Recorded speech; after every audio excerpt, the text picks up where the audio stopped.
الحمد لله وكفى وسلام على عباده الذين اصطفى أما بعد فأعوذ بالله من الشيطان الرجيم بسم الله الرحمن الرحيم من عمل صالحا من ذكر أو أنثى وهو مؤمن فلنحيينه حياة طيبة ولنجزينهم أجرهم بأحسن ما كانوا يعملون سبحان ربك رب العزة عما يصفون وسلام على المرسلين والحمد لله رب العالمين اللهم صل على سيدنا محمد وعلى آل سيدنا محمد وبارك وسلم۔ حدیث پاک میں آتا ہے کہ انسان جو اعمال کرتا ہے ان اعمال کو فرشتے لے کر اللہ رب العزت کی بارگاہ میں پیش ہوتے ہیں، پھر اللہ تعالیٰ ان اعمال کو دیکھتے ہیں اور ان اعمال کے مطابق بندوں پہ حالات بھیجتے ہیں۔ تو جیسے اعمال ہوں گے ویسے حالات ہوں گے، یہ پکی بات ہے۔ اگر نیک اعمال کریں گے تو اللہ رب العزت جو ہے وہ پرسکون زندگی عطا فرمائیں گے، اور اگر برے اعمال ہوں گے تو زندگی میں سکون سے خالی ہو جائے گی۔ تو یہ اللہ کی بنائی ترتیب ہے، تو ہمیں اس کو فالو کرنا پڑے گا۔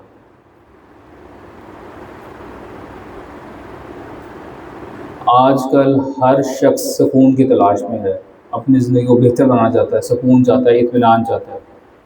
آج کل ذہنی ٹینشن زیادہ بڑھ گئی ہے، جتنی زیادہ آسائشیں ہو گئی ہیں، اگر آپ تھوڑا سا غور کریں کہ عمر کے جس حصے میں آپ لوگ ہیں، اگر آپ عمر کے اس حصے میں سوچیں اپنے آپ کو جس حصے میں یہ بچے بیٹھے ہوئے ہیں، یا چلیں بچے تو آپ چھوٹے ہو گئے، جب آپ لوگوں کی عمر 20-25 سال کے قریب تھی، تو اس دور میں وہ دور آپ نے دیکھا ہوگا، اس دور میں آپ نے برکتیں دیکھی ہوں گی، رحمتیں دیکھی ہوں گی، اور اس دور میں اتنا نفسا نفسی نہیں تھی، اتنی ٹینشنیں نہیں تھی، اتنے ڈپریشن نہیں تھا۔ آج کل یہ چیزیں بہت زیادہ ہیں، ان کی تعداد بڑھ گئی ہوئی ہے۔ وجہ یہی ہے کہ پہلے جو لوگ تھے یا پہلے جو زمانہ تھا اس میں طبعاً نیکی غالب تھی، ماحول میں فحاشی اور یعنی نہیں تھی، اور بھی لوگ بہت سارے گناہوں سے بچے ہوئے تھے، لوگوں میں احساس تھا، لوگوں میں دیانت تھی، امانت داری تھی، لوگ ایک دوسرے کا خیال کرتے تھے، اخلاص سے ملتے تھے۔ اب یہ چیزیں آہستہ آہستہ ختم ہوتی جا رہی ہیں، حالانکہ پہلے دور میں اتنی سہولتیں نہیں تھیں۔ آج کے دور میں جو سہولتیں ہیں وہ پچھلے دور سے بہت زیادہ ہیں۔ ہمارے لوگ تو یہاں بیٹھے بیٹھے کسی سے بات نہیں کر سکتے تھے، لوگ آج کل تو ہم ہوائی جہاز پہ جاتے ہیں اور جلدی سے سفر ہمارا مکمل ہو جاتا ہے۔ حرمین شریف یعنی کہ حج کے لیے جانا ہو کسی بندے نے تو آج کل ہوائی جہاز میں بیٹھتا ہے، جلدی پہنچ جاتا ہے، بڑی آسانی سے اور بڑی سہولت سے معاملات ہو جاتے ہیں۔ جبکہ پیچھے چلے جائیں کچھ عرصہ تو جب حج بحری جہاز سے ہوا کرتا تھا تو لوگ بڑی مشقت سے جو ہے وہ معاملات کرتے تھے، ان کے لیے کبھی مشقت ہوا کرتی تھی۔ تو سہولتیں تو بڑھ گئیں، لیکن آپ دیکھیں کہ اخلاقی طور پہ ہم نیچے گر گئے، اخلاقیات ہمارے نہیں بڑھے۔ ہاں پہلے دور میں لوگ مشقتیں زیادہ اٹھاتے تھے، سہولتیں ان کے پاس اتنی تھیں، لیکن اخلاص تھا اور طبیعت میں جو ہے نا وہ دوسروں کی ہمدردی غالب تھی۔ بہرحال تو جیسے اعمال ہوں گے پھر ویسے حالات ہوں گے، یہ جو ہے نا وہ پکی بات ہے۔ ہمارے بزرگوں نے چند باتیں کی ہیں، ہم انشاءاللہ ایک ایک بات کو ایک مجلس میں کریں گے، اس پہ کچھ بیان کریں گے۔ تو آج کی مجلس میں پہلی بات میں کرنے لگا ہوں، اور اس مجلس یہ باتیں نا پتھر پہ لکیر کی مانند ہے، یعنی جیسے پتھر پہ لکیر لگی ہو نا تو پتھر پہ لکیر کو مٹا سکتے ہو آپ کاغذ پہ لکیر کو لگائیں تو ریزر سے مٹا لیں گے، پتھر پہ لکیر کو نہیں مٹائی جاتی۔ تو یہ باتیں پتھر پہ لکیر کی مانند ہیں، یعنی کہ ایسا ہی ہوگا۔ تو پہلی بات کیا ہے، غور سنیے گا، اعمال سنوارنے سے حالات سنور جاتے ہیں، اعمال سنوارنے سے حالات سنور جاتے ہیں۔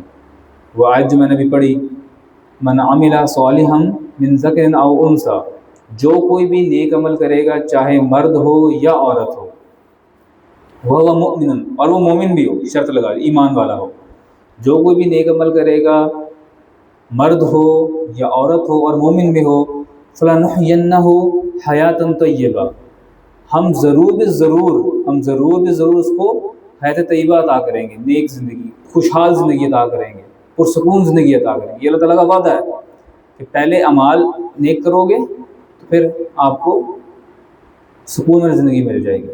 تو وہی بات کہ اعمال سنوارنے سے حالات سنور جاتے ہیں۔ اس کی مثال آپ کو بتاتے ہیں قرآن مجید سے، قرآن عظیم الشان سے، حضرت یوسف علیہ السلام کا قصہ۔ اب دیکھیے، اللہ اکبر، عمر جو ہے وہ حضرت یوسف علیہ السلام کی جو عمر ہے وہ لڑکپن کی عمر ہے، ٹھیک ہے، ابھی بچے ہیں، اور اپنے گھر سے 1000 میل دور کسی جگہ کے شہر میں پہنچ گئے، مصر میں پہنچ گئے، اپنے گھر جہاں ان کا گھر تھا اس سے 1000 میل دور اس جگہ پہ پہنچے ہیں، اور پہنچے بھی کیسے ہیں کہ غلام بنا کے جو ہے وہ ان کو لے کے جایا گیا۔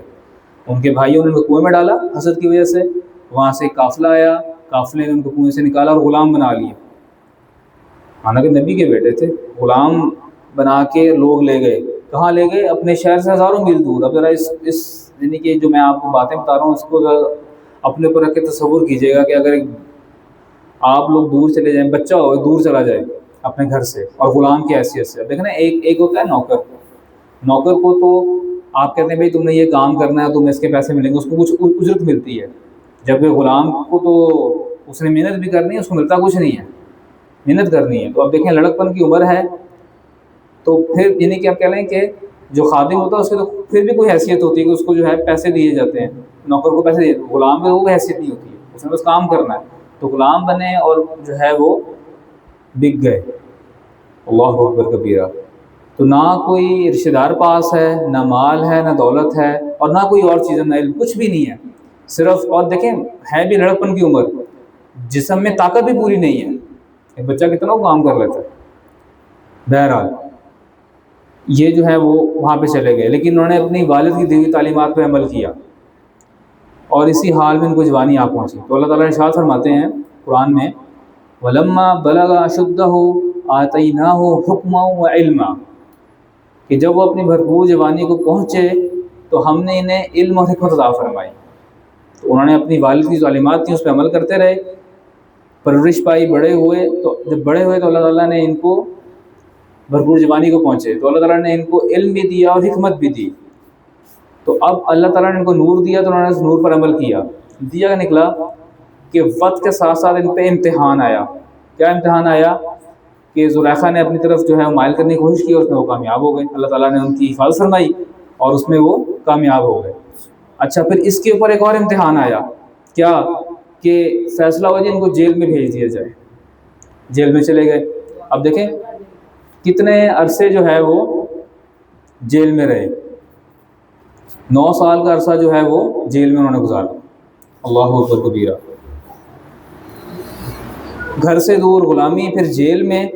اب آگے دیکھیے کیا ہوا کہ وہاں کے بادشاہ نے خواب دیکھا کہ جس کی تعبیر اس نے اپنے درباری جو تعبیر کرنے والے تھے، مصاحبین جن کو بولتے ہیں، ان کو بلایا کہ جی میں نے خواب دیکھا ہے، اس کی تعبیر بتاؤ۔ 7 پتلی گائیں جو ہیں، 7 موٹی گائیں وہ کھا رہی ہیں۔ تو وہ لوگ کہتے ہیں بھائی یہ جو خواب ہوتا ہے نا، ہم اس کی تعبیر بتاتے ہیں، جو ایسی باتیں آپ دیکھیے خواب نہیں ہے، یہ تو بس ایسی فضول چیز آپ نے دیکھ لی ہے۔ تو انہوں نے تعبیر نہیں بتا سکے وہ لوگ۔ تو اس وقت کے جو عمرہ اور مشیر تھے ان کو خواب سمجھ ہی نہیں آیا، تو پھر انہوں نے اعلان کیا بھائی کوئی بندہ ہے، کوئی بندہ بتاؤ جو خواب کی تعبیر بتائے۔ تو اس ٹائم ایک بندے کو یاد آ گیا جو جیل میں حضرت کا ساتھی تھا۔ میں کس طرح ذرا مختصر کر کے بتا رہا ہوں، اتنا لمبا ٹائم نہیں ہے کہ میں ایک چیز کو کھولوں۔ جو اصل بات بتانے والی ہے کہ اعمال سنورتے ہیں تو زندگی سنور جاتی ہے، یہ بڑا اس میں پوائنٹ ہے، ہم نے کبھی اس پوائنٹ سے اس قصے کو سنا نہیں۔ تو دیکھیے بادشاہ نے خواب دیکھا، کوئی تعبیر بتانے والا نہیں تھا، تو بادشاہ کا جو غلام تھا، نوکر تھا، اس نے کہا کہ جی میں جب جیل میں تھا تو حضرت یوسف علیہ السلام تھے، وہ خواب کی تعبیر جانتے ہیں، تو یوسف علیہ السلام کو بلا کے لے آئے۔ تو یوسف علیہ السلام نے کیا بتایا تعبیر کہ بھئی 7 سال جو ہیں وہ بڑے اچھے آئیں گے، جس میں خوب غلہ ہوگا، خوب کھیتی ہوگی، اور اس کے بعد 7 سال قحط کے آئیں گے۔ تو آپ نے یہ کرنا ہے کہ جب بہت کھیتی ہوگی، فصلیں بہت زیادہ ہوں گی، تو آپ نے تمام جو گندم ہے، تمام جو اجناس ہے اس کو استعمال نہیں کر لینا، بلکہ اس کو بچا کے رکھنا ہے قحط کے لیے بھی۔ تو جب بادشاہ نے تعبیر سنی اس خواب کی تو اس کو جو ہے بڑا اچھا لگا، اس کو خواب کی تعبیر بڑی پسند آئی اور اس کے دل میں حضرت صلی اللہ علیہ وسلم کی عزت بیٹھ گئی. پھر اس نے اور پہچان گیا کہ قصور جو ہے یوسف علیہ السلام کا نہیں تھا، اصل میری جو ہے وہ بیوی اسی کا قصور تھا. اللہ اکبر. اللہ تعالیٰ قرآن میں فرماتے ہیں انکی کنت من الخاطئین، تو مجھے کرتوت تیرا ہی برا نظر آتا ہے زلیخا کا. تو دیکھیں زلیخا نے اپنی طرف متوجہ کرنے کی کوشش کی اور بادشاہ کے ذہن میں آیا کہ دیکھیں یوسف علیہ السلام کو میری بیوی جو ہے گناہ کی طرف دعوت دے رہی ہے، اور انہوں نے باوجود اس کے کہ میری بیوی گناہ کی طرف دعوت دے رہی ہے انہوں نے جو ہے بددیانتی نہیں کی، تو بھئی یہ بندہ جو ہے سچا ہے، یہ اگر میں ان کو خزانوں کے اوپر بٹھا دوں گا تو اس میں بھی خیانت نہیں کرے گا. دیکھیں اب عزت اللہ تعالیٰ نے ڈالی نا. اور پھر دیکھیے کہ بادشاہ نے کیا کیا کہ تمام ملک خزانے جو ہیں ان کے حوالے کر دیے. اللہ اکبر.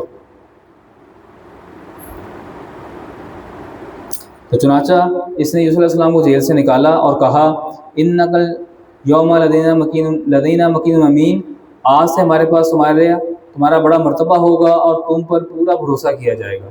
تو دیکھیے جو کل غلام تھے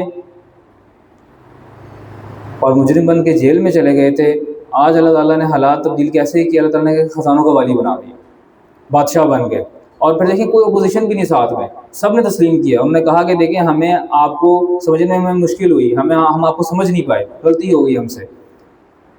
اور پھر اللہ تعالیٰ نے آزمائش سے نکالا اور متفقہ طور پر وہ بادشاہ بن گئے. تو دیکھیں نہ برادری نہ دوست. دیکھیں اب تصور کریں نا، بچہ ہے غلام بن کے آیا ہے، حالات کیا کہے گا، آپ کیا سوچیں گے کہ یار یہاں تو میرا کچھ نہیں بننا، میں تو بہت برباد ہو گیا، ہم تو یہ سوچیں گے.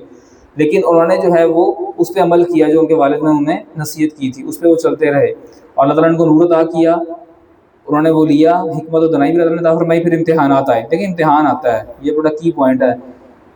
ہر وہ بندہ جو کہتا ہے نا کہ میں اب اللہ تعالیٰ کے حکموں کے مطابق چلوں گا، اور اپنی انٹینشن اس نے یہ رکھ لی ہوتی ہے کہ میں نے سنت پہ عمل کرنا ہے، شرع پہ عمل کرنا ہے، تو کچھ عرصے بعد اللہ تعالیٰ امتحان لیتے ہیں اسے چیک کرنے کے لیے.